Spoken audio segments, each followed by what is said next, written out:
Assalamualaikum warahmatullahi wabarakatuh. Balik lagi bersama saya Alvindi di channel ini. Bagaimana kabar kalian semua teman-teman? Mudah-mudahan kita semua diberikan kesehatan dan dilancarkan rezekinya. Di video kali ini saya akan membawakan sebuah cerita yang ditulis oleh Mistis Kalimantan yang berjudul Malam Pengantin.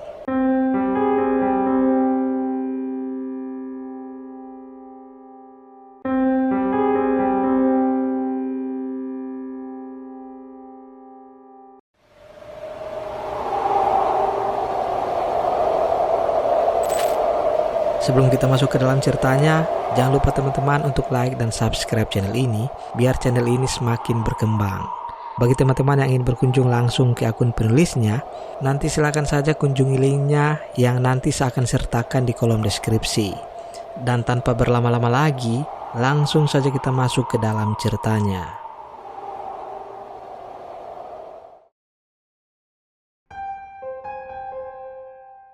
Sekitar seminggu yang lalu saya berjumpa Wawan. Dia bilang dia ingin menyampaikan sebuah cerita. Wawan usianya sekitar 35 tahun. Kejadian ini menimpa kakaknya yang bernama Mila. Menurut Wawan, seingatnya cerita ini berlangsung sekitar 2004 atau 2005. Kakaknya berusia 19 tahun waktu itu, masih baru lulus SMA. Mila adalah anak yang pintar di sekolah. Peringkatnya paling turun ya peringkat 3, juara 1 udah langganan. Tapi sayang, keinginannya untuk kuliah harus terkendala ekonomi keluarga yang buruk. Ayah Mila dan Wawan hanya seorang tukang becak di pasar. Wawan masih SMP waktu itu. Karena itulah Mila terpaksa mencari kerja. Dari kenalan ayahnya, Mila mendapatkan pekerjaan di sebuah toko. Toko itu milik Tamrin, seorang pria berusia 34 tahunan. Tamrin dulu begajulan. Suatu waktu ia merantau ke Malaysia. Ketika pulang, ia membawa banyak uang. Uangnya untuk modal membuka toko. Begitulah ia kemudian dikenal sebagai orang kaya. Soal percintaan, Tamrin kurang beruntung. Ia sudah 2 kali menikah. Istri pertamanya meninggal karena kecelakaan, sedangkan istri keduanya raib entah kemana. Katanya sih kabur dengan seorang pria ke Malaysia. Secara penampilan, Tamrin cukup menarik bagi wanita-wanita yang sering datang ke tokonya. Rambutnya klimis, bajunya necis, celananya selalu levis. Selain itu, Tamrin terkenal ramah dan baik. Sudah beberapa wanita yang mendekati Tamrin, tapi Tamrin pilih-pilih. Sampai dia berjumpa Mila, hatinya berbunga-bunga. Maka tak jarang kala sepi pembeli, Tamrin iseng menggoda. Mila awalnya tidak tertarik, tapi terus digoda membuat Mila mulai sering melirik. Tamrin tak buruk juga. Apalagi Tamrin bilang kalau Mila mau dinikahi, ia mau menguliahkan Mila sampai S3. Maka setelah memantapkan diri menerima cinta Tamrin, Mila menikah dengan penuh sukacita.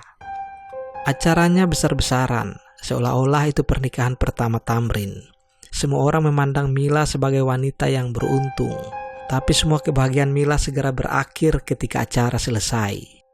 Karena rumah Mila kecil dan tak ada kamar, Tamrin izin ke orang tua Mila untuk langsung membawanya ke rumah saja. Karena mengerti bahwa pengantin baru hendak melakukan hubungan, orang tua Mila setuju. Sesampainya di rumah Tamrin yang besar, Mila langsung diajak ke sebuah kamar. Kamar itu sungguh besar, dengan sebuah dipan di tengah ruangan. Ada taburan bunga melati di atas kasur. Wanginya memenuhi kamar yang tak berjendela itu. "Tunggulah di sini, aku ada urusan sebentar," kata Tamrin memegang pipi Mila. "Baiklah bang," Mila tersenyum, ia sungguh bahagia. "Kau mandilah dulu, pasti lelah bukan?" kata Tamrin lagi. "Pasti, tidak mungkin Mila tidur dengan abang dengan keadaan bau ketiak begini," kata Mila. Resepsi seharian membuat tubuhnya penat.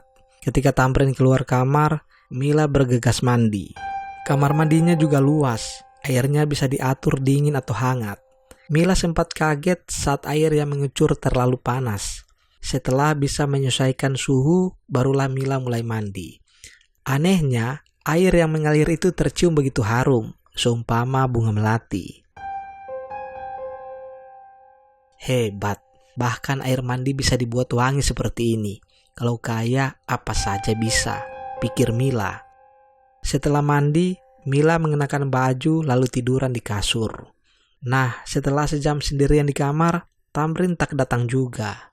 Mila penasaran lalu hendak keluar kamar, tapi pintu tak bisa dibuka, terkunci dari luar.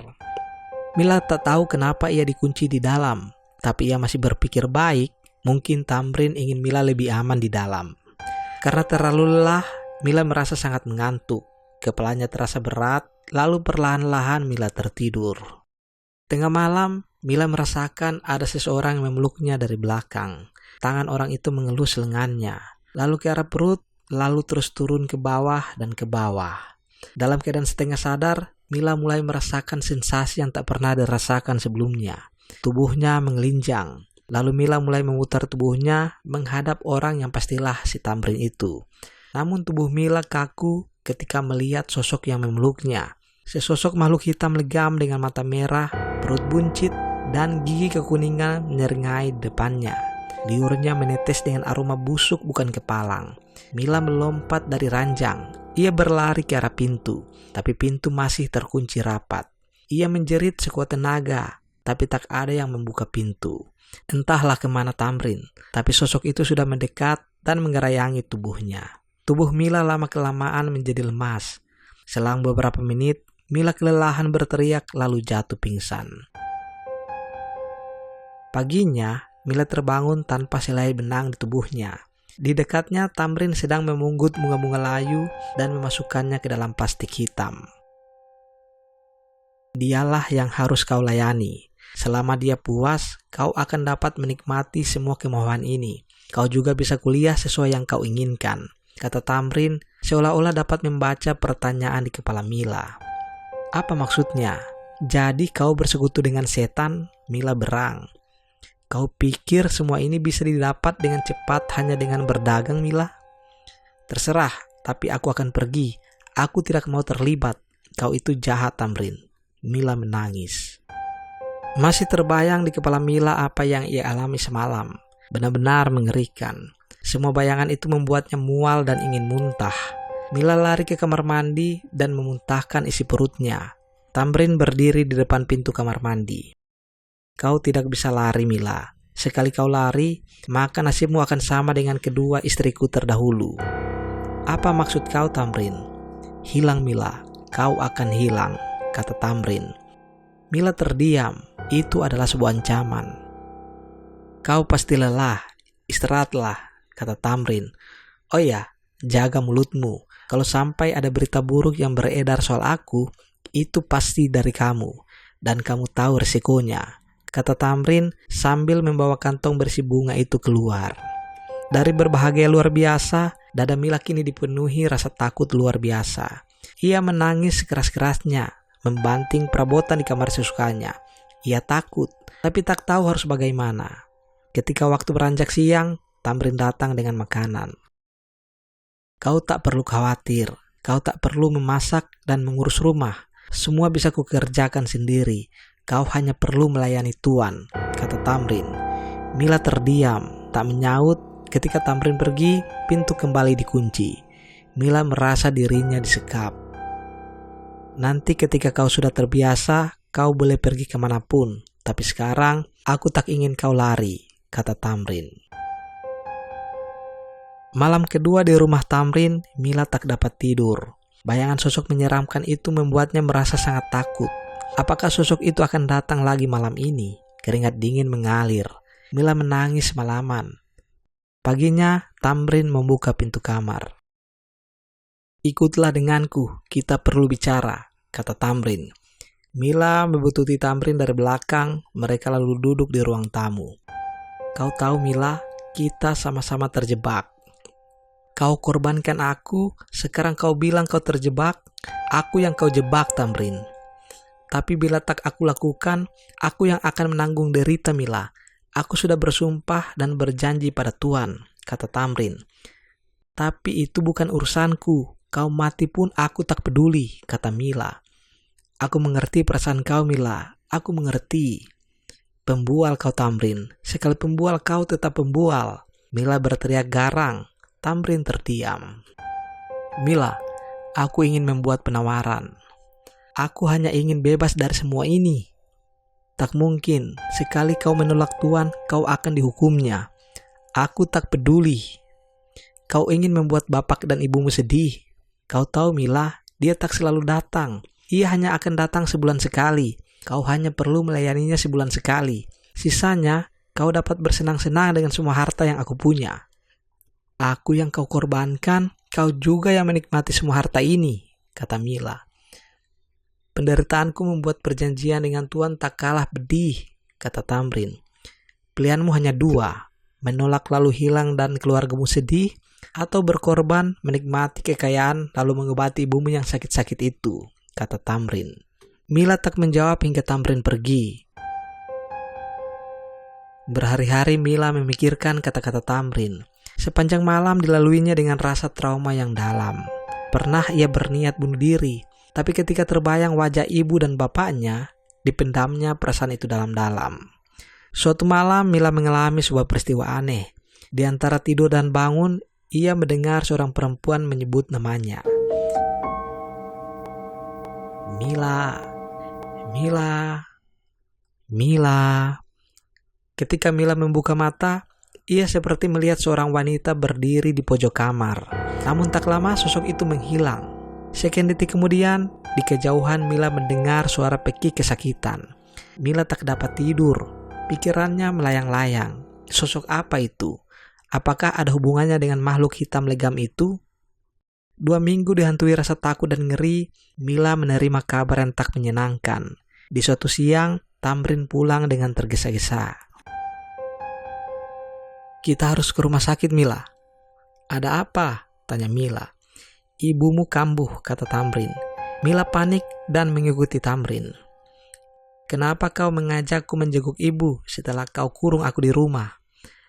Kalau kau tidak menjenguk dan menjaganya, orang-orang akan curiga. Lagi pula aku percaya kau tak akan macam-macam. Kalau kau membelot, Tuan akan menghancurkan juga keluargamu, kata Tamrin. Mila bergidik, jebakan itu susah dihindarinya. Barangkali yang bisa ia lakukan hanyalah pasrah. Melihat ibunya terbaring lemah, Mila merasa sangat sedih. Tapi hari itu, Wawan melihat ibunya sebagai seorang yang berbeda, lesu dan tak terawat. Begitu kata Wawan ke saya. Soal operasi ibu nanti saya bicarakan dengan Mila, kata Tamrin. Ibumu sudah parah Mila, harus dioperasi segera, kata Tamrin. Mila kaget, ibunya memang sakit-sakitan, tapi mereka jarang periksa karena ekonomi yang sulit. Kau tentu tahu apa yang harus kau lakukan. Aku tidak membiayai pengobatan ibumu dengan daun. Kau layani Tuan dan kau tidak perlu mengkhawatirkan ibumu, kata Tamrin di perjalanan pulang. Mila termenung. Sudah kepalang basah, Mila menyetujui permintaan Tamrin. Selama hampir setahun, Mila harus menahan kengerian luar biasa setiap sosok itu datang. Sosok bermuka hitam legam itu membuat sekujur tubuhnya membeku menahan ngeri setiap ritual selesai. Berhari-hari Mila tak nafsu makan, tapi apa hendak dikata, ia terjebak semakin dalam. Nah, di luar ritual-ritual ini, Mila mulai ikut menikmati kekayaan yang didapat Tamrin. Ia sudah mulai kuliah sesuai keinginannya. Ibu Mila juga mulai sehat. Semua tampak begitu baik. Orang-orang memandang Mila dan Tamrin sebagai pasangan yang serasi, tapi tidak bagi Wawan. Ia dapat merasakan perubahan pada kakaknya. Menurut Wawan, sebelum menikah, Mila itu lebih riang anaknya. Tapi setelah menikah, jadi lebih cool dan hemat bicara. Tapi waktu itu Wawan memikirkan mungkin karena sudah menikah. Wawan sesekali menginap di rumah Tamrin. Tapi ia tak betah. Hawanya aneh, pengap, dan tidak nyaman. Nah, bagaimana dengan hubungan Tamrin dan Mila? Kata Tamrin, Mila bukanlah istrinya. Ia menikahi Mila hanya sebagai kedok. Ia tak boleh menyentuh Mila atau tuannya akan marah. Jadi sebenarnya mereka tidur di kamar yang berbeda. Namun yang menyakiti hati Mila, Tamrin seringkali pulang membawa perempuan di depan matanya. Perempuan-perempuan itu tak lain adalah pemuas nafsu Tamrin. Nah, sementara itu, Mila juga sering mengalami peristiwa aneh. Ia sering ditemui sosok perempuan berambut lebat, bermata sayup, dan sesekali tampak tersenyum. Sambil tersenyum, ia tampak seperti sedang berbisik. Pergilah Mila. Sosok itu bahkan beberapa kali datang menemui Mila dalam mimpi, tapi Mila tak berani cerita ke siapapun. Mila benar-benar jadi perempuan yang tertutup. Bulan ke-12, di suatu malam yang dingin, pukul 12 malam Mila terbangun. Sosok itu berdiri di depannya. Mila sudah terlalu lelah, ia memutuskan untuk mengajak sosok itu bicara. "Siapa kamu?" "Aku pernah ada di posisimu," kata sosok itu. "Kamu istri Tamrin?" Sosok itu mengangguk, lalu sekian detik kemudian tubuhnya seperti ditarik ke belakang. Ia berteriak keras, ada kekuatan yang mengusirnya pergi. Tak lain dan tak bukan, itu adalah Tuan. Nampaknya Tamrin meminta Tuan memberikan penjagaan pada rumah itu. Tapi percakapan singkat itu membuat Mila penasaran. Seperti ada sesuatu yang hendak disampaikan sosok itu. Tapi bagaimana caranya? Nah, suatu waktu Mila pulang ke rumah. Disitulah Wawan iseng bertanya ke Mila. "Kakak ndak bahagia kah sama Bang Tamrin?" tanya Wawan. "Kenapa kau bertanya begitu?" "Tak pernah sekalipun aku lihat kakak tersenyum lagi. Adapun sesekali," kata Wawan. "Ceritalah kak," tambahnya. "Kau kenal orang yang bisa jadi perantara gaib?" tanya Mila. "Untuk apa kak?" "Kenal atau tidak? Jawab saja." Wawan mengingat-ingat. Ia teringat seorang temannya yang di sekolah sering diledek karena bapaknya adalah seorang dukun. Maka hari itu juga Mila dan Wawan pergi. Mila masuk ke dalam, sedangkan Wawan disuruh menunggu di luar. Saat keluar, Mila tampak marah dan kesal. Ia baru saja mendengar sebuah rahasia. Jadi di malam itu, Mila dibukakan pintu ke alam yang berbeda. Ia berjumpa mantan istri Tamrin. Sosok itu bercerita kalau ia ingin menyampaikan sebuah kebusukan Tamrin. Tapi setiap ia ke rumah itu, sosok hitam mengusirnya. Ia berterima kasih Mila mau menemuinya. Sosok itu bercerita kalau Tamrin itu licik. Ibu Mila yang sempat sakit tak lain adalah ulah Tamrin. Dia mengirim teluh agar Mila kasihan dengan ibunya, lalu mau diperbudak dalam ritual laknatnya. Makanya Mila marah besar. Wawan tak tahu apa-apa waktu itu. Namun sepanjang jalan, Mila tampak gusar. Wawan tak berani bertanya, walau penasaran masalah seperti apa yang dihadapi kakaknya. Sementara itu, Mila menyiapkan sebuah pembalasan. Jadi dengan petunjuk ayah temannya Wawan, Mila memutuskan untuk melakukan ritual perjanjian dengan sesuatu yang Tamrin sebut Tuan. Mila tak menceritakan secara rinci cara ritual itu ke Wawan. Tapi salah satunya adalah Mila harus mengiris lengannya. Itu membuat Mila antara hidup dan mati karena kehabisan banyak darah. Antara sadar dan tidak, Mila merasa ada sosok yang mendekat. Ia kenal aroma itu. Dialah yang disebut Tuan. Maka malam itu, tanpa sepengetahuan Tamrin yang sedang pergi dengan perempuan-perempuan penghiburnya, Mila meminta sesuatu kepada sosok itu. Kematian. Dan ketika Tamrin pulang, ia merasakan sesuatu yang aneh mengikutinya. Sekelebat-sekelebat ia melihat sosok Tuan dari kaca mobilnya. "Tuan, ada apa Tuan? Apakah Tuan marah? Apa kesalahan saya?" Tamrin panik. "Aku bukan tuanmu. Aku telah punya budak yang baru," kata sosok itu. Lalu pandangan Tamrin menjadi gelap. Ia menabrak sesuatu, membuat mobilnya terguling.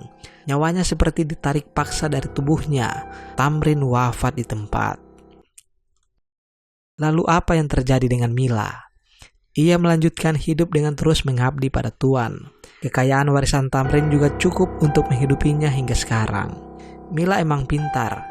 Daripada harus diperbudak untuk orang lain, ia menjadi budak untuk dirinya sendiri. Walau sampai sekarang hal itu ia rahasiakan, namun Wawan tahu karena Mila menceritakan padanya. Wawan sering diminta menyiapkan ritual setiap bulan. Perasaan Wawan sampai sekarang campur aduk. Mau tidak terlibat, tapi harta dan ritual itu cukup menghidupinya dan keluarganya.